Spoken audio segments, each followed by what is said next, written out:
Hello guys, അങ്ങനെ ആദിലയും അതുപോലെ തന്നെ അനീഷും ജയിലിലിരിക്കുന്ന ഒരു ചിത്രമാണ് ഈ കാണുന്നത്. ആദിലയും നൂറയുമാണ് ഇന്ന് ജയിൽവാസം. നേരത്തെ തന്നെ മറ്റേത് രാത്രിയിലാണ് എല്ലാ പ്രാവശ്യവും ജയിലടയ്ക്കുന്നത്. നേരത്തെ തന്നെ ഇവർ രണ്ടുപേരെയും ജയിലിലാക്കി. പക്ഷേ അതിനകത്ത് ബിഗ് ബോസിന് ഒരു അജണ്ട ഉണ്ടോയെന്ന് എനിക്ക് തോന്നുന്നു. കാരണം എന്ന് പറഞ്ഞു കഴിഞ്ഞാൽ ആദില പുറത്ത് നെഗറ്റീവായി എന്നുള്ളത് ബിഗ് ബോസിൻ്റെ അണിയറ പ്രവർത്തകർക്ക് കൃത്യമായിട്ട് അറിയാം. അപ്പോൾ അതുകൊണ്ട് തന്നെ ആദിലയെ പോസിറ്റീവ് ആക്കാനുള്ള ഒരു തന്ത്രത്തിൻ്റെ ഭാഗമായിട്ടാണ് നേരത്തെ തന്നെ ജയിലിലിടുകയും അതുപോലെ ഇവർക്ക് ടാസ്ക് കൊടുത്തിട്ടില്ല.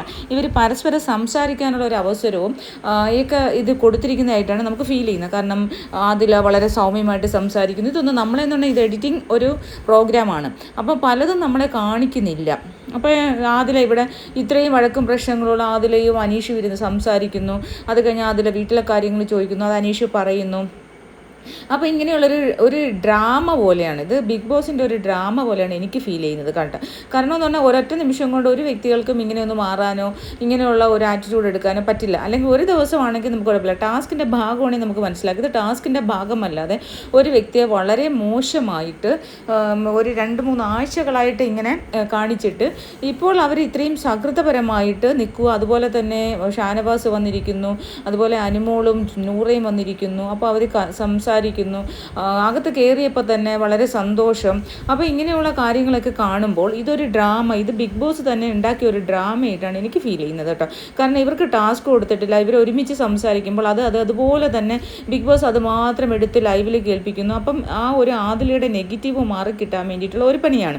കാരണം ഇത് നൂറയാണെങ്കിൽ ഓൾറെഡി നൂറ ഈ ഒരു ഫിസിക്കൽ അസാൾട്ട്, അനീഷിനെ ഫിസിക്കൽ അസാൾട്ട് ചെയ്ത കാര്യം മറച്ചു വെക്കാൻ എന്ന് പറഞ്ഞാൽ അത് കൂടുതൽ ചർച്ചാ വിഷയമാകാതിരിക്കാൻ വേണ്ടി വേർപിരിയാണ്, ഞങ്ങൾ തമ്മിൽ വേർപിരിഞ്ഞു എന്നുള്ള രീതിയിൽ നാടകം പോലെ പാത്രം കഴിവുന്നു, മാറും, നിന്നെ ഞാൻ ജയിലിലാക്കും, അല്ലെ അങ്ങനെയുള്ളൊരു കാര്യങ്ങളൊക്കെ മാറുമ്പോൾ അത് ചർച്ചയാകുമെന്ന് ഇവർക്കറിയാം. അങ്ങനെയാക്കി ആദില നൂറ വേർപിരിയുന്നു. നമ്മൾ പ്രൊമോയിൽ തന്നെ കണ്ടത് എന്താണ്? ആദില നൂറ വേർപിരിയൽ. അപ്പോൾ ഇതൊരു ഭയങ്കര ഒരു ഡ്രാമയാണ് ഇവർ ആദിലയും നൂറയും BBയിലെ അണിയറ പ്രവർത്തകരോട് ചെയ്യുന്നതായിട്ടാണ് എനിക്ക് ഫീൽ ചെയ്യുന്നത്. കാരണം അല്ലെങ്കിൽ എന്താ ഒരു ടാസ്കും കൊടുക്കാതെ ഇങ്ങനെ ഇവരെല്ലാവരും ജയിലിൽ ഇങ്ങനെ വർത്തമാനം പറയാൻ പാടുണ്ടോ?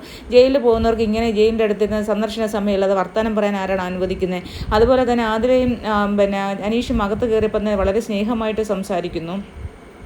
ഇതൊരു ടാസ്കിൻ്റെ ഭാഗമായിട്ടുള്ള വഴക്കല്ലായിരുന്നു. ഇത് പുറത്ത് ആദിലയ്ക്ക് നെഗറ്റീവായി എന്ന് കണ്ടപ്പോൾ ബിഗ് ബോസും അണിയറ പ്രവർത്തകരും ആദിലയെ സംരക്ഷിക്കാൻ വേണ്ടിയിട്ട് ഉണ്ടാക്കിയ ഒരു നാടകമാണ് ഈ കാണിക്കുന്ന സംഭവങ്ങളെല്ലാം എന്നാണ് എനിക്ക് തോന്നുന്നത്. നിങ്ങളുടെ അഭിപ്രായം എന്താണെന്ന് അറിയിക്കൂ ഗൈസ്.